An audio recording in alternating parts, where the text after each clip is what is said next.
NBA draft lottery is in about 2 weeks, so before the official draft order is set, I'd like to give you my 2022 NBA mock draft 1.0.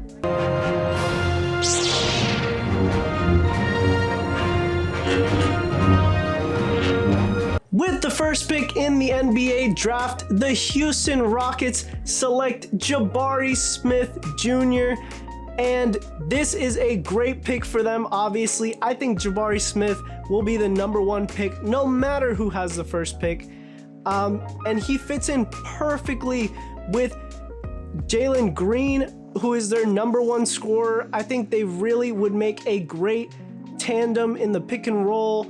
Jabari is a fantastic shooter as well, and so is Green. I think they would complement each other beautifully. I don't really see Christian Wood being a part of their future. I see him more of as of a trade chip for them, as well as Kevin Porter Jr., who could maybe be a 6-man for them. I really like Jayshawn Tate playing as a wing in between those two. I'm actually really starting to like this Houston team. They actually kind of resemble the Phoenix Suns a couple years ago when they had DeAndre Ayton and Devin Booker, especially if they get Jabari in this draft. And all it takes is a guy like Chris Paul to guide them in the right direction, and who knows, they could easily be a contender in a couple years from now. And with the #2 pick, we have the Orlando Magic. The Magic needs scoring, and I think they get the best scorer in the draft here, who is Paolo Banchero. He is a fantastic one-on-one scorer. He's a good passer, as well as a really just a good guy in the clutch. Towards the end of the game, you can really just give him the ball and he can go get a bucket for you. The Magic need that more than anything else. He's an all-right shooter. He definitely has room to improve in that area as well as defensively, but I think this is a great pick for the Orlando Magic at #2. At 3, we have the Detroit Pistons, who already have a great building block in Cade Cunningham, as well as another good piece in Saddiq Bey, and they have a solid trade chip in Jeremy Grant as well. I think with this pick, they select Chet Holmgren to give them a defensive anchor in the paint, as well as a good pick and roll, pick and pop partner for Cade Cunningham. I think they will be a fantastic duo because Chet wouldn't really have to create for himself. He can just play off of Cade, and I think that is the perfect role for him in the NBA. Just be a great defender and really play off of other players. And I think this would be a great pick for the Detroit Pistons. So now to the 4th pick. This is where the draft starts to get really interesting because it's not a clear-cut top 3 anymore. I think that the Thunder could go in a couple of directions here. But I would have them selecting Shaedon Sharpe. I think he's a great wing player, a lot of potential. I know we didn't see him in college, but he just has a natural way of playing. You can tell he's just going to be a good basketball player in the NBA. Will he be a superstar? We don't know. But the Thunder have a track record of taking chances on guys with a lot of potential, and it could work out for them. I think he can easily play alongside Shai Gilgeous-Alexander, Josh Giddey, even Lou Dort. They could go for a small ball lineup with Dort at the 4, Shaedon at the 3, Giddey at the 2, and Shai at the 1. All of those guys are interchangeable. If they get a decent 5, I see the Thunder being a good team pretty soon. Now on to the 5th pick, the Indiana Pacers. Obviously, the Pacers just started their rebuild by trading away Domantas Sabonis at the trade deadline recently for Tyrese Halliburton and Buddy Hield. And in this draft, I have them taking Jaden Ivey, who can be a great backcourt partner of the future with Tyrese. There's a ton of speed and athleticism in that backcourt, as well as passing, shooting. I think Ivey has a chance to be a potential two-way star for them. And why not take a shot on a guy with one of the highest potentials in this draft? So I have the Pacers going with Jaden Ivey. With the 6th pick, we have the Portland Trailblazers, and I think the Trailblazers need contributors immediately. Any guy that can contribute to the lineup, score points, defend, rebound, do all of that stuff, because Damian Lillard, they're in danger of losing him, and I think they just got to put immediate talent around him. So I have them going with Keegan Murray, a really great scoring forward who can defend the ball as well. He's a good shooter. He's good in the paint. I think you can make a fantastic pick and roll partner with Damian Lillard and Anthony Simons as well. And I think he could be a starter for them right away at the 3 or the 4 spot. I think this is a really good pick. I think he could even play some small ball 5 for you in certain lineups. And yeah, I have them going with Keegan Murray.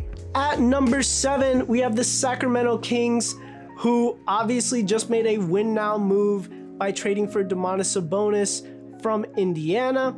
And I think they need more win now players. So I have them going with Benedict Mathurin, who I think is a great shooter and defender, a perfect 3-and-D player. This past season, they had guys like Justin Holiday or Maurice Harkless in that position, but I think Mathurin obviously has a lot more potential than those guys, and I think he can be a really good two-way player for Sacramento and exactly what they need with some perimeter defense. At number 8, we have the New Orleans Pelicans, who actually got this pick from the Los Angeles Lakers. And with the Pelicans, I think, again, they need win-now players, but also players with potential because they do have a young group there.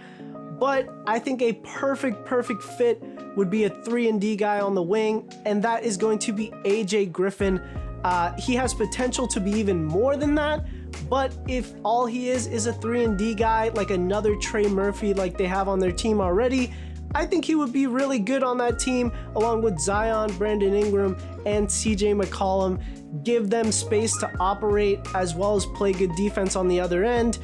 And him and Herbert Jones on the wings could be really dangerous as well. With the number 9 pick, we have the San Antonio Spurs, and I have the Spurs going with a big man here. I think they have plenty of guards and a decent amount of wings as well.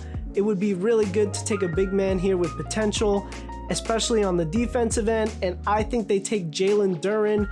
I think he has really good upside in terms of his defensive ability and his rebounding. Potentially could be a little more than that if he develops a shot, but at the very least, he could be a good starting center in this league, and I think that's a win for the Spurs at this number 9 pick. At number 10, we have the Washington Wizards, who need point guard play, period. They don't have any really long-term options at the point guard position, and I think they go with Dyson Daniels, who played out of the G League this past season. He was the best player in the G League out of the guys that just entered. And I think he's actually really good. He has potential to be more than just a solid starting point guard. He's a good passer. He has good size for his position. I think he would be a really good option next to Bradley Beal in the backcourt. At the 11th pick, we have the New York Knicks, who I think are going to get one of the steals in the draft at this point. There's always that guy that slips out of the top 10 and a team gets lucky towards the end of the lottery with, and I think that guy is Johnny Davis.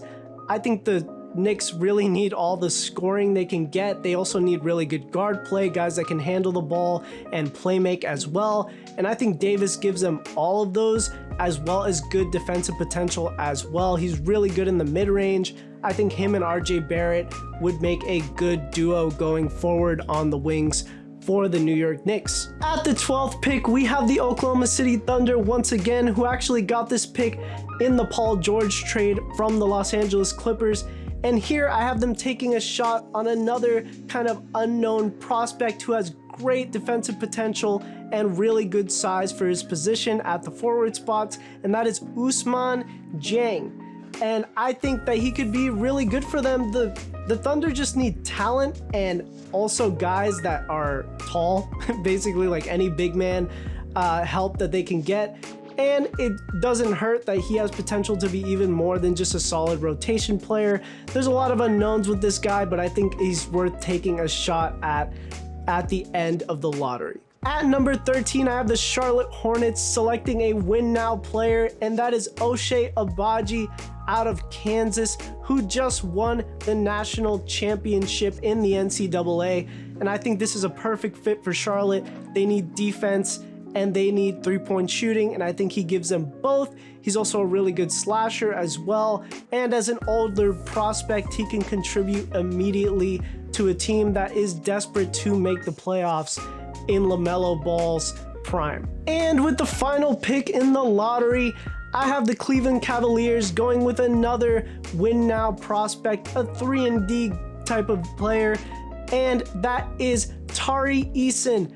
I think he's a really good shooting slash defending wing, which honestly, the Cleveland Cavaliers have a lot of talent at each position. But I would say if they could get another guy that can play the three, I think that would be really ideal for them. And I think Eason can actually really fit in well as a guy that doesn't necessarily need the ball all the time in his hands to be productive. I think he's going to do a great job playing off of Darius Garland. So my question to you guys for this week is, who is going to get the #1 pick in this 2022 NBA draft? Please let me know down in the comments section. I love talking to you guys down there. And please don't forget to subscribe, like, ring that notifications bell as well. Tell all your friends, tell all your family, come subscribe to the channel. And most importantly, guys, have a great rest of your day.